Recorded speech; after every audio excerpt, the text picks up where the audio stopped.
You do everything for everyone and never seem to have energy left to care for yourself. As a result, every mistake you make is monumental, and you verbally attack yourself throughout the day until you're finally beaten into submission and believe all the terrible things you say to yourself.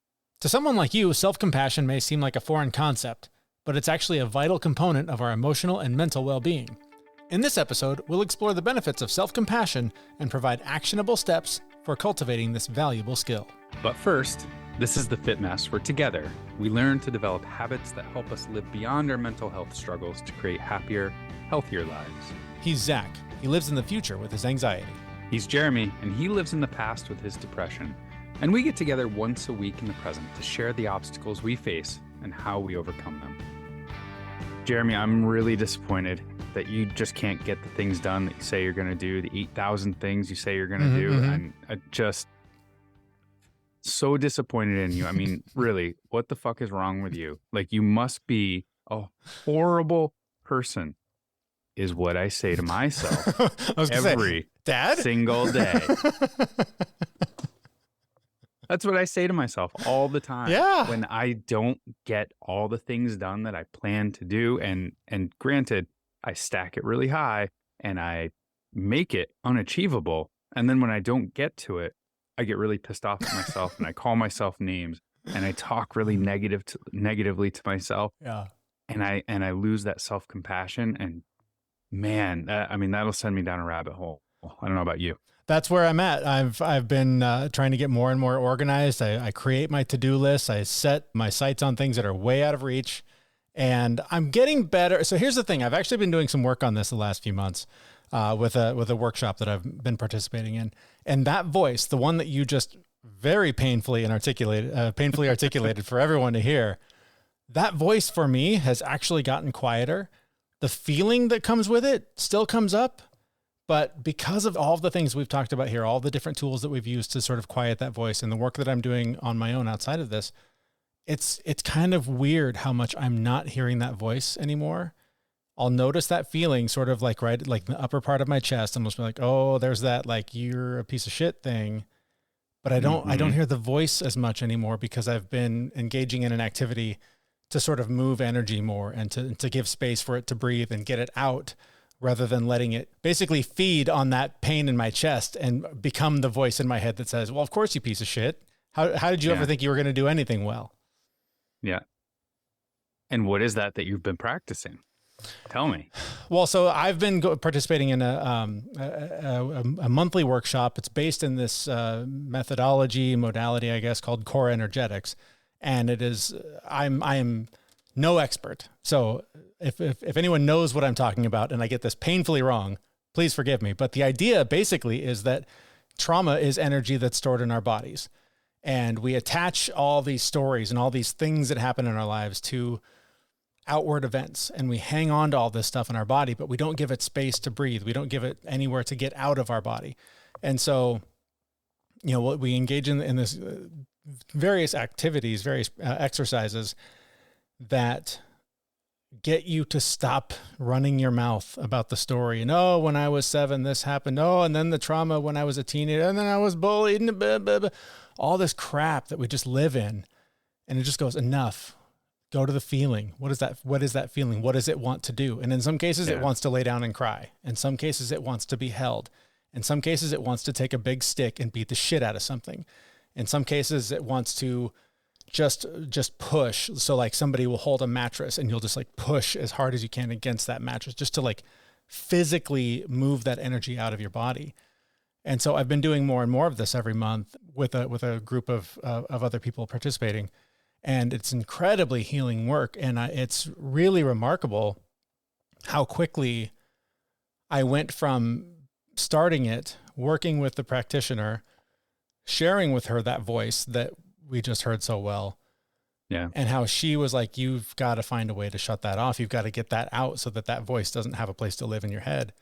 And I actually just at the last session I went to, I shared with her, I was like, it's so weird. I still feel the feeling. Mm-hmm. Not as much as I did a couple of months ago, but I still feel it. But the voice has been noticeably absent. And other than the day that I went to the last one, I woke up, I had to travel down to Seattle to go to it. Got up in the morning, opened my toiletry bag, and realized I forgot my toothbrush. And the voice started. It was, you stupid piece of shit. How could you, what kind of an idiot forgets his fucking toothbrush? Like, but as quickly as the voice came, I went, or you worked until the minute you had to walk out the door, had 45 things to shove into the car, were on a tight deadline to get where you needed to go. So of course something fell through the cracks. You're a fucking human being. It's okay to fuck up every now and then. And just that moment of compassion shut that voice up and allowed me to just proceed and move forward and go, yeah, it's okay. No big deal. You forgot a toothbrush. Guess what? There's a spare in the drawer. And there was. So. Yeah. Or there's a store right around the corner. Yeah, exactly. I'm not, I don't have to go for a $2. 45-minute drive to a store to get a toothbrush. It's fine. That's awesome. I still hear the voice pretty loudly in my head. I have done a lot of work to like interrupt it though. So when it does start to go, I very quickly say, would you say that to somebody you love? And I usually picture my daughter and I'm like, would you say that exact same thing to your daughter? And the answer is always no. And then I kind of just like picture myself as my own kid, you know, the picture that I have of myself as a little boy. And I'm just like, hey, I also wouldn't say it to you. And then actually, you know what? You're okay. We have evidence that you've done something like this in the past and it wasn't nearly as bad. And actually, you are human. You are going to make mistakes. And you know what? Now you're going to learn from it. And it's okay. It's all okay. No one's dying here. So, I would love to quiet the voice, but I definitely still hear it full volume. But I've been able to jump in front of it before it goes down that next rabbit hole of sadness and depression and just, you know, total piece of shit feeling. Your exercise of talking to the childhood version of you is an interesting one for me because I've been trying to do it, and in this work that I've been doing recently, I made a realization that I kept trying to look at that kid and go, it's okay, you're just a kid, like everything's going to be fine, it's all right. But I realized very recently looking at that kid that's when I started hating myself. And so I would see that kid who would then look in the mirror and go, you stupid piece of shit, nobody loves you, you're not worth anything, you can't do anything right, blah, blah, blah. You know, we're talking like second, third grade. And so I would look at that picture and that same feeling comes up of, you little worthless piece of shit, I can't believe you can't do anything right. What's wrong with you? And so I was talking to the facilitator of this work that I'm doing, and it was one of those moments. It kind of reminds me of like a Gary John Bishop sort of school of get your shit together, where she just simply said, we do have choices we can make. You can choose differently in how you feel about that kid. And sort of the responsibility that I felt to like fix that was massive. And I think honestly, like I'm sort of realizing this now. I've also been doing like trying to just show up better as a dad through this work that I'm doing. And I'm trying to be more intentional with my kids and extra more putting them first and offering that compassion where for the longest time it was like, God, guys, why can't you would you just do the thing? I've asked you 5 times. Can you just? And I'm trying to just approach that differently. And I think it's all rooted in this compassion that I'm trying to give myself, this space to acknowledge the pain that's stuck in there and has been for pretty much my entire life. And exploring this new way to move it has really quieted that voice and allowed me to now think differently and to feel differently because I'm not spending so much time battling that voice or agreeing with it, frankly, and allowing it to drive my decisions. Yeah. And I will have to say, I mean, it's been years since I first read the book, Self-Compassion by Kristen Neff. And I've been practicing that for, God, almost 7 or 8 years since I first realized that I talk negatively about myself. And even though you've quieted the voice, I can interrupt it and I can stop myself from going down that road. Like what a huge difference that makes in my own psyche anyway. Like it makes me able to get through the day. I mean, I stretch myself really, really, really thin, and I have a lot of reasons to call myself a piece of shit every day. Literally, like as soon as I wake up, I'm like, oh, I should go back to bed. I shouldn't get up and go to the gym. You piece of shit, get up. Like there's always reasons to do it, and I have them all day. But I cannot tell you, like, looking back at when it was always that voice, when it was always the voice calling me a piece of shit, the depression holes, the anxiety, all the things that brought me back to the trauma of childhood. Mm-hmm. By having that voice, it was pretty gnarly. It was really gnarly. And I have to say that today it's so much better. So I'm not saying like, you can change this overnight, but putting a little effort and focus into quieting that voice or interrupting that voice and not going down that rabbit hole, I honestly can make a 180-degree difference in your life. Yeah. And it is very difficult, especially how well worn that path is in your brain, to go straight to that voice and to tell yourself that. I'm curious though, what you said about the piece of shit, get out of bed and go to the gym. Does the voice work sometimes? Does it push you in the right direction? Every now and again. Yeah. Every now and again. It does. But I still correct myself, right? So if I have a morning where I'm like, oh, you piece of shit, just get up, go. Mm-hmm. I'll stop myself and be like, no. Right. You're not a piece of shit. You are going to go to the gym. And because you're going to go to the gym, you're not a piece of shit. Right. So it's the spark that ignites the flame that I'll finish the Star Wars quote for me. The spark that ignites the flame that, I forget the rest of it. I can't remember. I just watched episode 3 the other day and was just blown away by how it is the absolute worst Star Wars movie ever.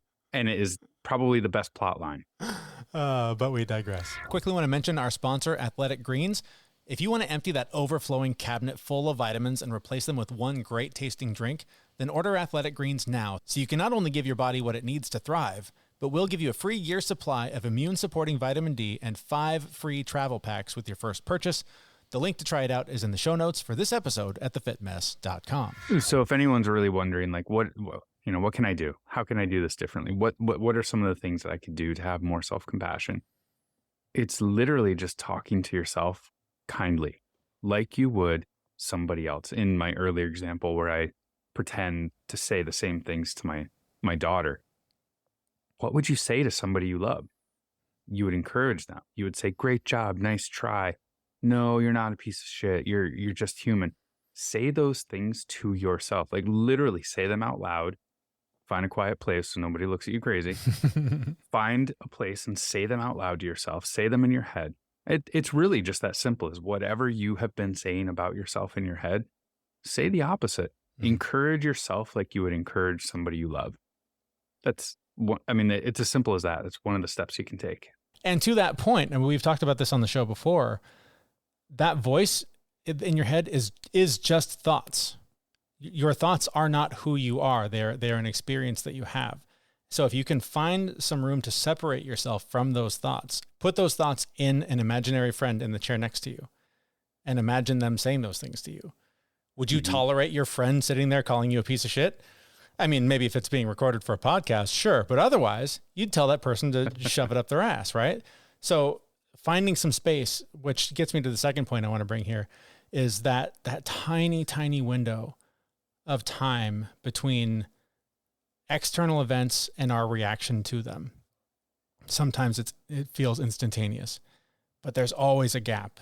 There's always some moment where you can pause, take a breath, and analyze what is really happening here. What is the truth? What is the evidence of the story I'm about to tell? And if you can give yourself that gap and react more appropriately, you have a better chance at changing that dialogue. You have a better chance at changing the voice and the things that it says to you.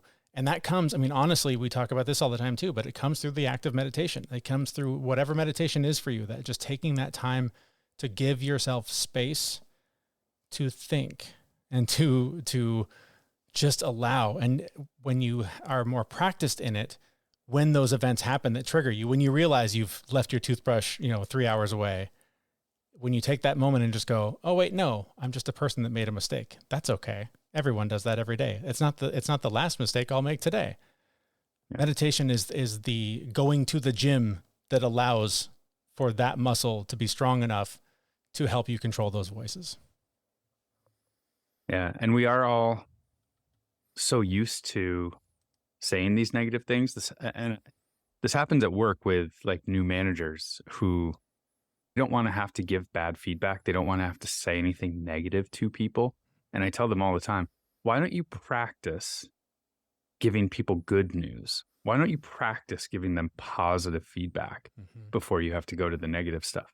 And I'm going to say the same thing here. Like, when you're not in a situation where you're giving yourself negative talk, just practice. Be like, man, you're really good at brushing your teeth. You know that? Like, you haven't really had many cavities. The dentist always says it looks pretty good. You're really good at brushing your teeth. Yeah, I forgot my toothbrush though. But you're good at brushing your teeth. Just little things. Practice saying those little things, and it'll wear the other path. So when you've got to choose between the two, you can go down one that's also worn, and you can go down an easier path. And to that point, the more that you practice doing difficult things, the more that when faced with a difficult challenge, the more prepared you'll be to do it. This is, again, to make the gym analogy. Like, I don't go to the gym when I'm exhausted and tired and facing a threat and need to move my body quickly. I go when things are fine so that I can train my body, so that when the emergency comes up, or when I need to run down the trail and chase my daughter for 10 minutes because we're playing a game that would otherwise exhaust me, like that's what it is. It's all training. It's putting yourself through the strenuous activities, putting yourself through the stress when times are calm, when times are easier, so that you are better prepared when you need to step up and when you need to perform in a more urgent matter, like reacting to your own thoughts in some cases. Yeah. And I got to say, there is nothing like being a parent to throw you down the road of calling yourself a piece of shit. Oh, yeah. I mean, I might have to arm wrestle you on this one, but I'm pretty sure I'm the king of piece of shit parents when I listen to the voice in my head. No, I won't even challenge you on it, because yeah, you probably are worse. Dick. Absolutely. No, but it is, every single decision I make as a parent has the potential for not being compassionate with myself. And a lot of times goes down that road. So to anyone who's a parent, like, practice. This makes a huge difference. Like, they are kids, they're resilient. Like, you are not screwing them up as bad as you think you are. Well, maybe in my case, or your case. Yeah, definitely your case. Definitely my case. Man, I know I hear that voice a lot when it comes to parenting. Yeah. And so for all of you parents, including, I guess, including you, Jeremy, you're doing a great job. You're doing wonderful. You're doing great. Thanks, man. I guess you're doing okay too. I don't know, maybe. So being compassionate with yourself literally can improve your overall well-being and mental health. It can take away negative emotions such as stress, anxiety, depression, and keep you from going down that dark hole. And, some of the ways we talked about doing that is literally just practice, right? Like changing that voice in your head, practicing using the kinder, gentler language with yourself, especially when, you don't have to face, when you don't have to butt up against the dark voices, like especially practice when times are good. Engaging in mindful self-compassion exercises like meditation, like we've mentioned, it's that working that muscle in your mind. It's like going to the gym is one way to help manage that. And if you're anything like me, it's, when you screw up, when you've made some mistake, when something's gone wrong, when something difficult didn't go your way, then it's super easy to let that voice take over and tell you what a piece of crap you are and how huge of a failure you are. But if you can build a body of evidence that says otherwise, if you can establish wins, if you can do hard things, do them intentionally and overcome them and give yourself all of that evidence that says you're not a piece of shit, it becomes a lot easier to listen to that kinder, gentler voice. So it may seem really simple, but just being positive with yourself, talking to yourself positively, it really can impact your happiness, your contentment, your resilience, and your ability to bounce back from difficult situations. Think about it this way. Every time you talk about yourself negatively, your self-esteem goes down. And no one really argues that fact, that you lose confidence when you are negative with yourself. But the opposite is true as well. If you're positive with yourself, if you're good to yourself, if you're practicing self-compassion and being positive with yourself, your confidence and your self-esteem will go up. It'll take time. And with a little luck, maybe the negative self-talk and the positive self-talk will balance each other out. And eventually, you'll be talking more positively about yourself than you are negatively, and your confidence will build. This all takes time. So Be compassionate with yourself when you're going through this process. But literally, this one little thing over time can change your whole mindset, increase your confidence, your happiness, and change your whole perspective on life. All right. Well, I hope this advice that we have shared with you, that we are, I think, in some ways giving to each other and to ourselves, I hope it has been helpful for you. For more advice like this, we hope you will subscribe to our newsletter. You can do that through our website, and that is thefitmess.com. And that's where we'll be back in just a few days with a brand new episode. Thanks for listening. See you, everyone. God, you are a piece of fucking work. Like, brilliant. Brilliant. Brilliant. We know this podcast is amazing and doesn't seem to lack anything, but we need a legal disclaimer. Prior to implementing anything discussed in this podcast, it is your responsibility to conduct your own research and consult your physician. You should assume that Jeremy and Zach don't know what they're talking about, and they're not liable for any physical or emotional issues that occur directly or indirectly from listening to this podcast.